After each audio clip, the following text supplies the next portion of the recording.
Welcome to Cape Breton Movers and Shakers, where we have conversations with people who are doing interesting things here in Cape Breton Island. I'm Richard Lorway, president of goCapeBreton.com, and with me today is Rodney Chaisson, director of the Highland Village Museum in Iona, Nova Scotia. Welcome, Rodney. Hi, Richard. How are you? Good, good.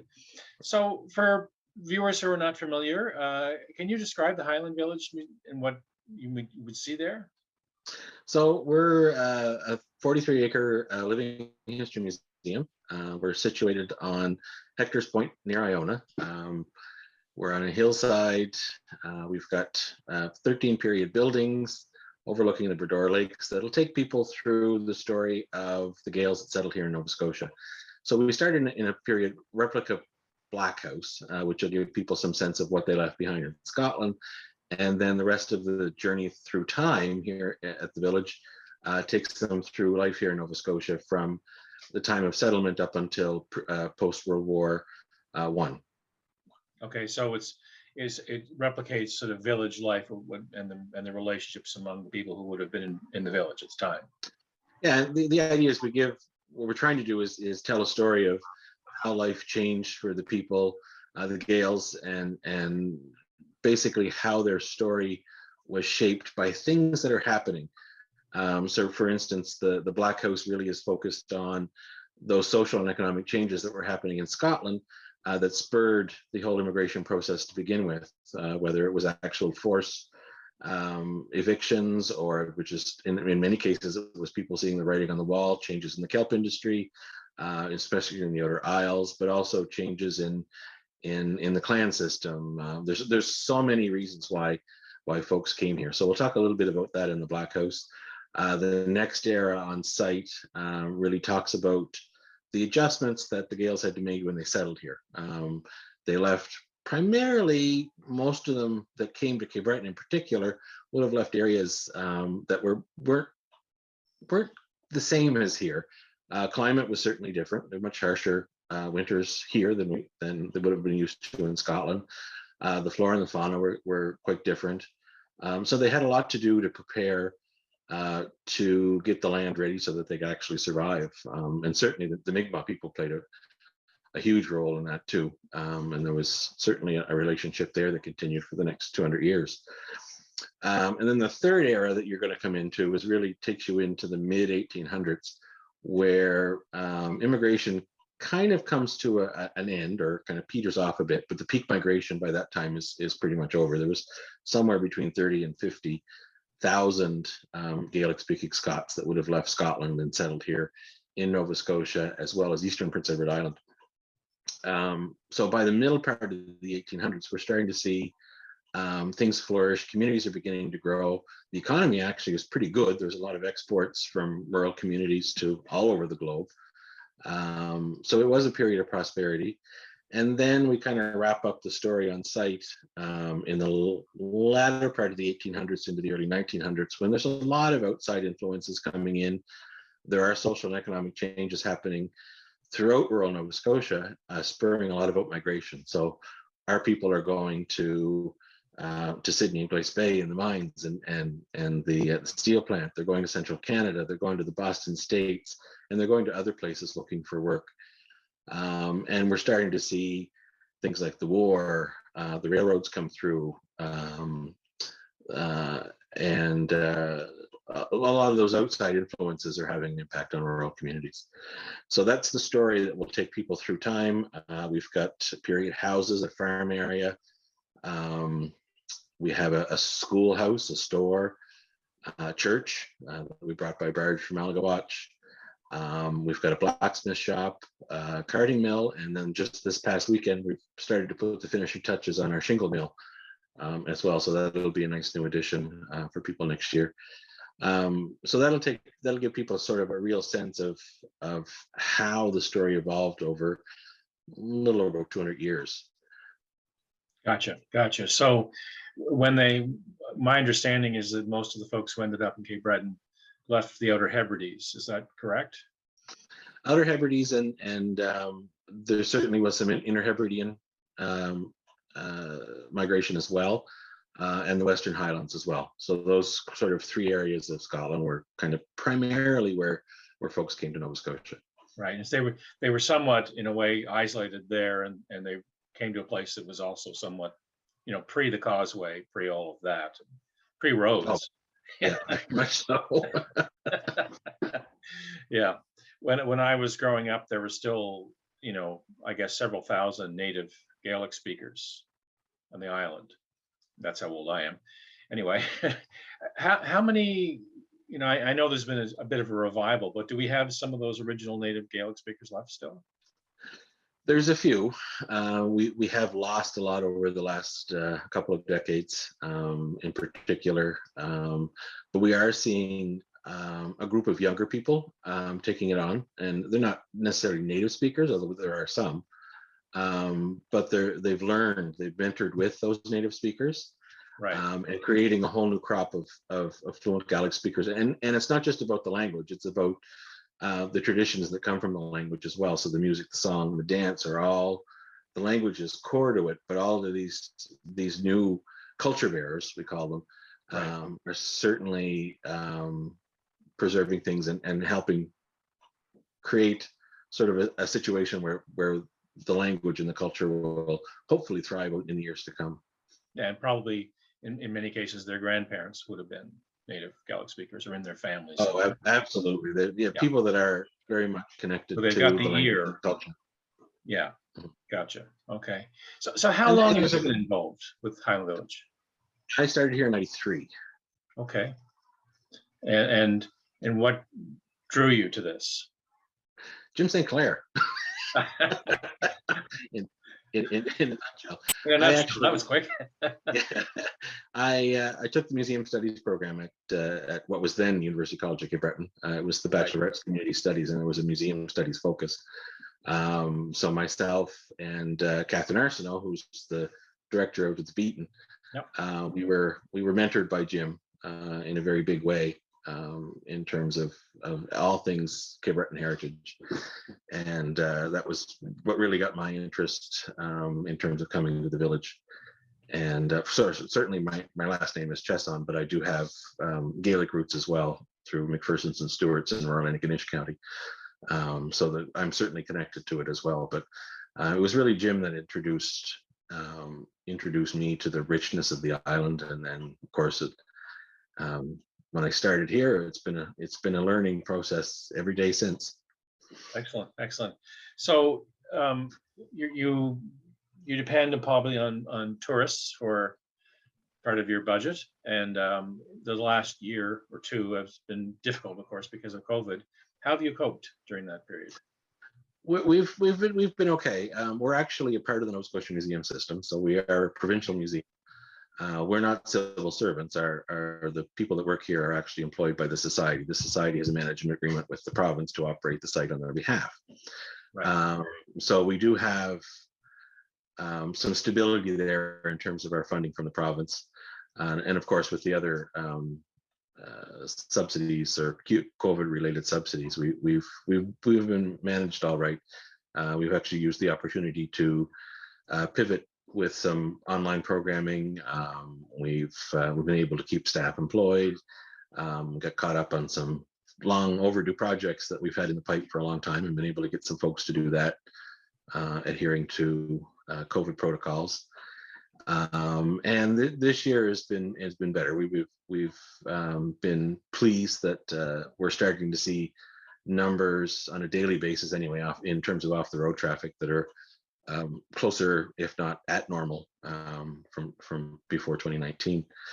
Certainly the group tour is not there yet. That'll hopefully be returning next year, but we've been quite pleased with the way this season went, and we're going to come out of this, and I imagine we'll talk about some of the construction projects going on here, but we'll certainly come out of, I think, COVID stronger than one would think.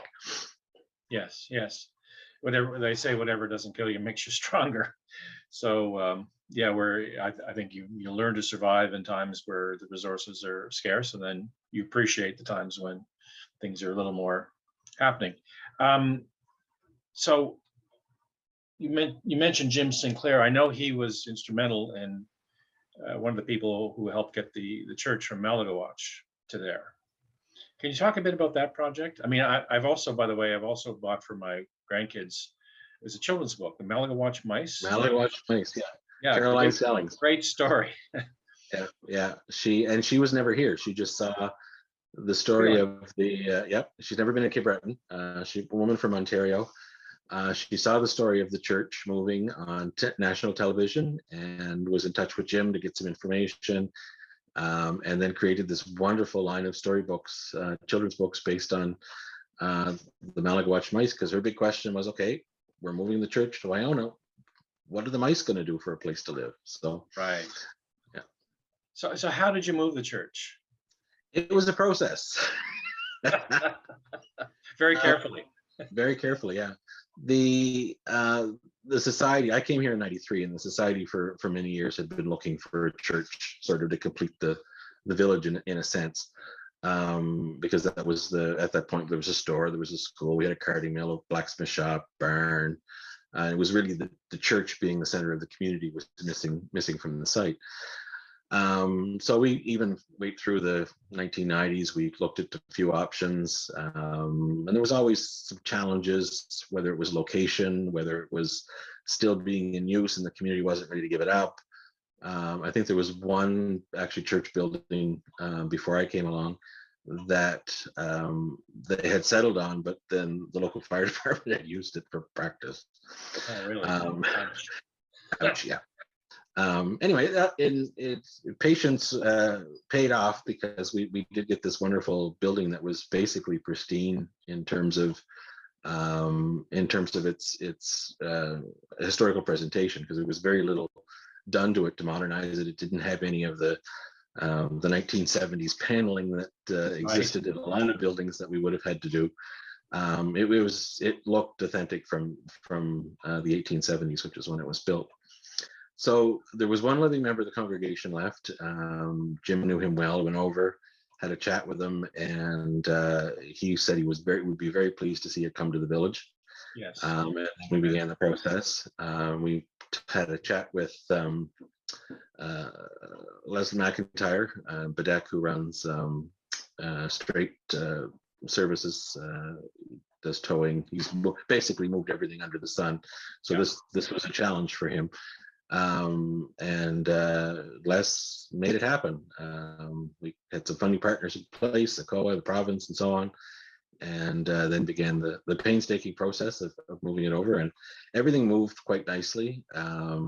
Basically, Les had built a trailer support under the church with it was bolted through the building. There was two big I-beams down the two aisles, and away she went on a barge across the lake and then up the hill. It was quite incredible, especially because the base of the church is half mortise, half tenon construction. There's no nails. There's nothing holding it together but gravity. And in the rafters, it's all wooden pegs. We didn't take the windows out. It was amazing that building moved that way without any major damage. It was incredible. Wow. Okay. And so I understand you have some new projects happening as well. Can you talk a bit about them? Yeah, we've been working on this for quite a while. It's at least 6 years. We started a site development project. We joined the Nova Scotia Museum in 2000. So most of the first decade and a half, we were really focused on programming, really infusing language and culture through all of our interpretation and programming. So that was kind of the big emphasis during that first period. 2003 is when the church came. So that was our big project then. And actually the year before that, we opened the carding mill, which is a working carding mill that came from Irish Cove from Charlie Cash and his family.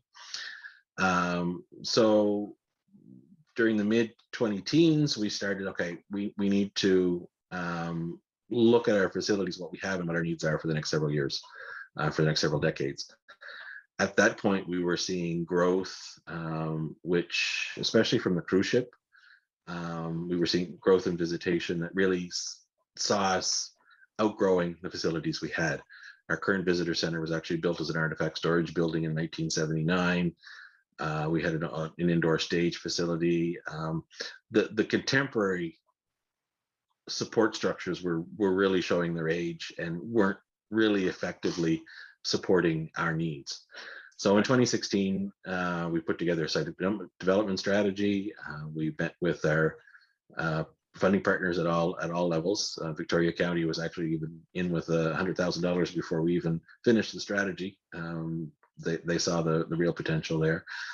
Coral came on, the province and Canadian Heritage, and of course we're working with some private sector and community funding philanthropy donors to fill in the rest. So the project, we're probably up around a $6 million investment right now into the site. Wow. We've got new washroom facilities up by the church, and that's designed to support the growing cruise ship market.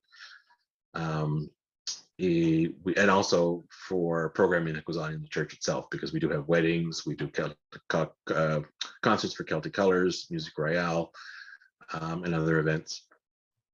So that was the first big element. And as well, then we also constructed a shingle mill to support the working shingle mill equipment, also from the Cash family in Irish Cove. And this would have come from Charlie's brothers, Frank Cash. So there's actually 3 mills that have come from that family, which would have supported Gaelic communities all over that side of the island. Right. So we've got a working carning mill, a working shingle mill, and there's also a grist mill as part of that as well. And that came from the three Cash brothers. So we're quite pleased with that. And we actually had Charlie and Frank here yesterday to help tweak, and they actually made the first probably half a dozen shingles on the site. So we're quite excited about that. So that'll be in full up. We have a few little tweaks to do, but that'll be in full operation for next season. We have a new workshop to really support our maintenance program. We've got over 3,000 artifacts. There's over 20 buildings on site, 13 of them are period. So there is quite, and it's 43-acre site. So there's quite a bit to do to ensure our maintenance program. So that was an important build because it certainly modernized the facility and brought it up to health and safety specs. So we're quite pleased with that. Our old visitor center, which was built in 1979, that will be converted to an artifact storage building and our costume department. So that will provide better storage for our artifacts, because our artifacts are all part of the provincial collection. And we've got, as I mentioned, about 3,000 artifacts that are really focused on the Gaelic story. Our costume department right now is upstairs in one of the period houses, so it'll be in a much better space, and also enable us to look at public programming, more effective public programming with our costumes. So that's be our new curatorial center. The other, I guess the centerpiece of the whole project is really our new welcome center, which is a 7,700 square foot building, which is currently under construction. We're hoping to have it ready for next season, and it will feature our reception and gift shop. There's going to be an orientation gallery, so there's a small an exhibit room, which will prepare people for their visit on site, to give them a little more background on who the Gales were, why they left, and other things that would help them prepare for their travel through time around the hill. Right. And then there's, yeah, exactly. And then there's going to be 2 exhibit spaces, we call it the exit space, but it'll have a better name than that. But it's really about providing the conclusion, because as people are touring through the site, they're getting the story from essentially the time of the ship Hector in 1773 till just post World War I. Well, there's so much that's happened to the story over the last 100 years. So those 2 spaces are really going to focus on that, as well as what's happening with Gaelic language and culture and identity today. The building is also going to feature a library and archive space. We have a multi-purpose room to replace our old tuning room that was in the stage building, kitchen, our admin offices, as well as an outdoor stage. Gotcha. So all of that'll be part of the new building. So we're quite looking forward to that. And I mentioned the 2 exhibits, indoor exhibits. We're also working on 2 outdoor exhibits, one on the Bredor Lake Biosphere and the other the relationship between the Gales and the Mi'kmaq, to ensure that there's presence of the Mi'kmaq story on our site as well. Gotcha. Excellent. So I know that you publish, if ever you publish a magazine, you're putting your concerts and things online now. If people who have Gaelic roots wish to connect with their heritage in some way, can they do that through you? How do they connect with you to do that? We have certainly our website. There's lots of information on our website about what goes on here. You mentioned Arua, which is the magazine we put out once a year. We call it our Folk Life magazine. So in there we have not just news of what's happening at the village, but we pull stories from the tradition, songs, material culture. We've had a lot of tributes to tradition bearers that we've lost over the years. But it gives people a real sense of that next step beyond just touring the site, getting a little more depth into the culture. We do. So our programming is certainly a way to get involved, and hopefully we'll be returning to a full schedule of interactive programs next year, because that's one thing that has been hurt by COVID, especially. Yeah. We'd have daily or a week, we'd have a daily schedule where we would have ceilidhs and milling frolics and other cultural presentations, which we haven't been able to do because of COVID protocols. We also have hands-on programming for kids, for adults, workshops. You have it. We have a full gamut, which hopefully we'll be able to return to next year. So that's another way to get involved. We have, because of COVID, been sort of pivoted a bit and done a few things online. We have every Friday, we have what we call a pop-up Gale Talk. And Gale Talk sort of a play on words, because Gale Talk in the community. Gale Talk means a Gaelic speaking area or a Gaelic community. Yeah. That we've been doing that since early on in the pandemic. We've got a great crew of fluent young Gaelic speaking staff here. We call it the Classican, who really led that program. And we've got people from all over the globe participating in that on a weekly basis. So that's been a great way for us to stay connected to our community and also grow connections with the wider Gaelic community around the world. They've also done some other things, a song session. I think once a month they do readings from Mactala, which was Jonathan G. McKinnon's newspaper back in the late 1800s, early 1900s. It was actually the longest running Gaelic publication in Canada. So they do readings from that. The last 2 years, we've actually put our Highland Village Day concert virtually. Yes. Yeah, quite unique.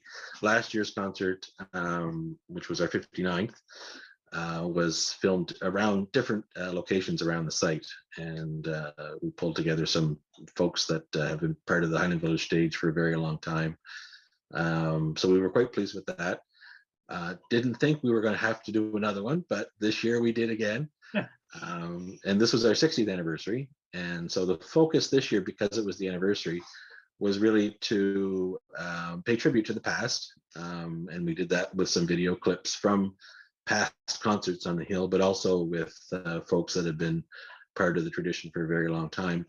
But also kind of salute the crop of, and there's a great crop of young people, teenagers and younger, who are really taking the tradition, especially with the music, and really give them some profile. We also have, and that ties in nicely with a program that we have, which is a youth scholarship program called Storis na Hickory, which is Treasures of Youth. We developed that a decade and a half ago. We created an endowment fund. It sits with the Community Foundation of Nova Scotia in Halifax, and the endowment's around 70 grand, and we take the income from those investments and provide scholarships every year to up and coming youth who are to support their traditions, whether it's dance or fiddle playing or piping or Gaelic song or Gaelic language. So it's important. We're not just interpreting the past, the story of the past. We're looking at ways to ensure that the story is going to be continued for years to come. Gotcha. I mean, yes, it's for culture has to evolve and grow, and you can't just Absolutely. put it on a shelf and look at it. It's got to continue. So I really appreciate the work you've been doing. Thanks. Um, Anything else you wish to add? Ooh. Kind of an open-ended question, I understand. Yeah, that one's a little harder.